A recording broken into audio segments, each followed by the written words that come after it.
ಯಾವುದೇ ಒಂದು ಸಿನಿಮಾ ಒಂದು ಥಿಯೇಟರ್ಗೆ ಬಂದಾಗ ಕೆಲವು ದಿನಗಳಾದ್ಮೇಲಿಂದ ಅದು ಥಿಯೇಟರ್ನ ಹೊರಗಡೆ ಹೋಗುತ್ತೆ.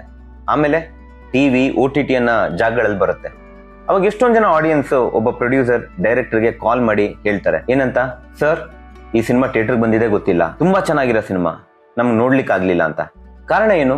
ಯಾಕೆಂದ್ರೆ ನಮ್ಗೆ ಈ ಸಿನಿಮಾ ಬಂದಿದೆ ಗೊತ್ತಾಗಿಲ್ಲ, ಪ್ರಚಾರ ಆಗಿದ್ದು ಗೊತ್ತಾಗಿಲ್ಲ, ಪ್ರಮೋಷನ್ಸ್ ಕೂಡ ಗೊತ್ತಾಗಿಲ್ಲ ಅಂತ.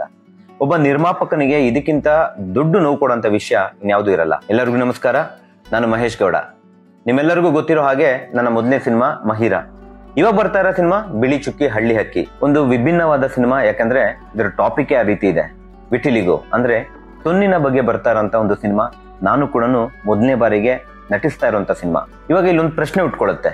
ಆ ಪ್ರಶ್ನೆ ಏನು ಅಂತ ಹೇಳಿದ್ರೆ, ಈ ಸಿನಿಮಾನ ನಾನು ನನ್ನ ಆಡಿಯನ್ಸ್ ವರ್ಗೂ ಹೇಗೆ ತಗೊಂಡು ಹೋಗ್ಬೇಕು ಅಂತ. ಯಾಕಂದ್ರೆ ನಾವು ಯಾವುದೇ ಟಿವಿಗೆ ಹೋಗ್ಲಿ, ಯಾವುದೇ ಪ್ರಚಾರ ಮಾಡ್ಲಿ, ನಿಮ್ಮವರೆಗೂ ಅದು ರೀಚ್ ಆಗಿಲ್ಲ ಅಂತ ಹೇಳಿದ್ರೆ ನಮ್ಗೆ ತುಂಬಾ ನೋವಾಗುತ್ತೆ. ಅದಕ್ಕೆ ನಾವು ಯೋಚನೆ ಮಾಡ್ತಾ ಇದ್ವಿ, ಈ ಸಿನಿಮಾನ ನಾವು ನಿಮ್ಮವರೆಗೂ ತರಬೇಕು ಅಂತ ಹೇಳಿದ್ರೆ ನಾವು ಪ್ರಚಾರ ಮಾಡೋದಕ್ಕಿಂತ ನಾವು ಹೇಗೆ ಪ್ರಚಾರ ಮಾಡಬೇಕು, ನಿಮ್ಮವರೆಗೂ ಹೇಗೆ ತಗೊಂಡ್ ಬರ್ಬೇಕು ಅಂತ ನೀವೇ ಹೇಳಿದ್ರೆ ಹೇಗಿರುತ್ತೆ? ಹೌದು, ಯಾರ್ಯಾರು ಈ ವಿಡಿಯೋ ನೋಡ್ತಾ ಇದ್ದೀರಾ ದಯವಿಟ್ಟು ಶೇರ್ ಮಾಡಿ, ಎಲ್ಲರಿಗೂ ಶೇರ್ ಮಾಡಿ.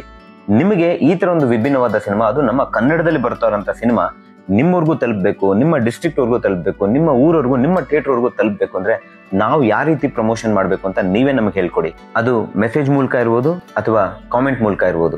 ನೀವು ಕೊಟ್ಟಂತ ಐಡಿಯಾ ನಮ್ಗೆ ಇಷ್ಟ ಆಯ್ತು ಅಂತ ಹೇಳಿದ್ರೆ ನಾವು ಖಂಡಿತವಾಗ್ಲೂ ಅದನ್ನ ಎಕ್ಸಿಕ್ಯೂಟ್ ಮಾಡ್ತೀವಿ. ಅಷ್ಟೇ ಅಲ್ಲದೆ ಯಾರ್ಯಾರು ಒಳ್ಳೆ ಐಡಿಯಾ ಕೊಟ್ಟಿರ್ತೀರಾ ನಾವು ಅದನ್ನ ಎಕ್ಸಿಕ್ಯೂಟ್ ಮಾಡಿರ್ತೀವಿ. ನಿಮ್ಮೆಲ್ಲರನ್ನು ನಾವು ಪ್ರೀಮಿಯರ್ ಶೋ ಕೂಡ ಕರಿತೀವಿ. ಈ ಸಿನಿಮಾ ಗೆಲ್ಲಬೇಕು ಅಂದ್ರೆ ನಿಮ್ಮ ಐಡಿಯಾಸ್ ನಮಗೆ ಬೇಕಾಗಿದೆ. ಈ ಸಿನಿಮಾನ ನಾವು ನಿಮ್ಮವರೆಗೂ ತಲುಪಿಸಬೇಕಾಗಿದೆ. ಇದು ನಿಮ್ಮ ಸಿನಿಮಾ, ನಮ್ಮನ್ನ ಗೆಲ್ಸೋದು ನಿಮ್ಮ ಕೈಯಲ್ಲಿದೆ. ದಯವಿಟ್ಟು ನಿಮ್ಮ ಸಜೆಷನ್ಸ್, ನಿಮ್ಮ ಐಡಿಯಾಸ್ನ ನಮಗೆ ತಿಳಿಸ್ಕೊಡಿ. ಈ ಸಿನಿಮಾ ನಿಮ್ಮವರೆಗೂ ರೀಚ್ ಆಗೋ ತರ ನಮಗೆ ಸಹಾಯ ಮಾಡಿಕೊಡಿ. Thank you so much.